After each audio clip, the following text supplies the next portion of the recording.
Hey guys, it's Jackie with Intoxicating Arts, and I just wanted to share a couple of my new stencils with you today. I made a few things, I tested them out, and I like them for the most part. I'm actually going to be revising a few things on them. For instance, this one is the hot air balloon, and I need to put a little bit of extra empty space up here so that you don't accidentally go off the stencil. And they come with this blue protective layer on each side. I actually just leave it on there so that way when it gets really gunky I can take that off and then it will be clear, which is actually how my hexagon stencil already is. So this is the one, I've already used it and I took off the protective backing. So first of all, the reason that I like these stencils and the reason that I made them this way, they're a really thick plastic as far as stencils are concerned. It's actually a 1/32 plastic, where stencils are normally somewhere between 5 to, at the most, like 10 mil, where I don't even know what the mils would be on this because it is pretty thick and they do it in fractions of an inch when they sell it. So anyways, the whole reason I did that was so that you could use modeling paste with it. If you haven't seen modeling, or actually the one I'm using is called molding paste and it's by Golden. And it's just like a really nice thick paste so that it won't run under the stencil when you're using it. And so that's what I used to do this hot air balloon. I haven't colored it in yet, but it gives it a really nice dimension and it just looks really cool in my opinion if you enjoy using dimension in your pieces. So this is one that I did.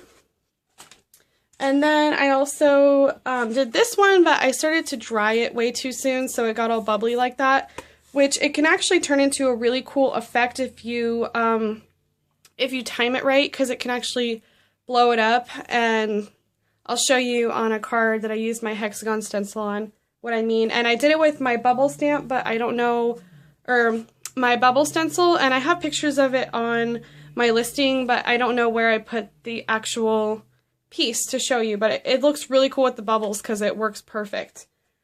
And I also did distress inks with the hot air balloon. That's what it came out like. And then I used a distress marker for the smaller area right there.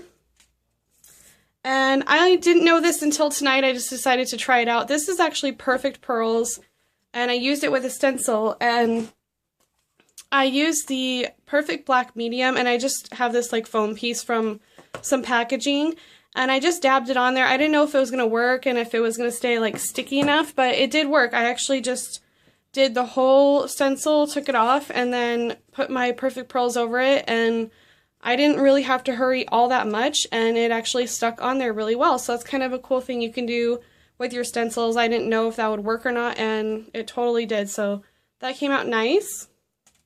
And then this is one where I actually put the Perfect Medium on, like, I basically use it as a stamp. So I put the Perfect Medium on one side and then I flipped it over and smushed it down. So that kind of gave it this cool effect that could come in handy, I guess. So I wanted to show you that as well.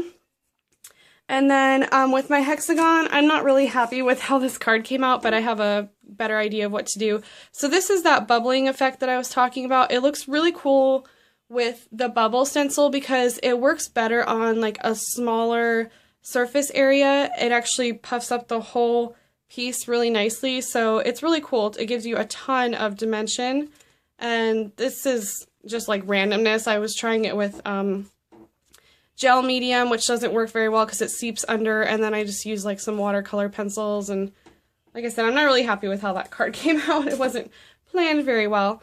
And then here is another card that I did with my chevron stencil, which is actually really small, and I'm going to, this is the hexagon one. It's just 6 by about 2 inches, so it's basically a mask. And then the same thing with the chevron one, but I'm going to be fixing this one and I'm going to turn it into a full-size background stencil because when I made this card, I basically used it as a background stencil, and having it as a mask kind of made that technique a lot harder and it took way longer than it should. So I'm going to change that stencil altogether. But this one I used my Mr. Huey's watercolor set, which I sell these. These are a new release. It's really cool. It's only like $4 and you get 19 different colors, so that's really handy to have if you want to dive into watercoloring and you don't want to spend a lot of money. So I thought that was really cool. So that's pretty much it. I just wanted to share those things with you, and hopefully you like them. If you have any suggestions for me, just let me know. I have bubbles, hexagons, chevrons, and then the hot air balloon I just made today, so it's not even up for sale. And like I said, I did get like a little bit of ink over there, so I am going to fix that so that that doesn't happen so easily, because I was being pretty careful and that still happened. I didn't have that same problem with this one, but maybe a little bit, or actually I think that was my finger. Actually, yes, I did. I had the same problem with that one, so I'm going to be adding a little bit of extra space up there, but I hope you like it, and thank you so much for watching, and I will check in with you guys soon. Thanks. Bye.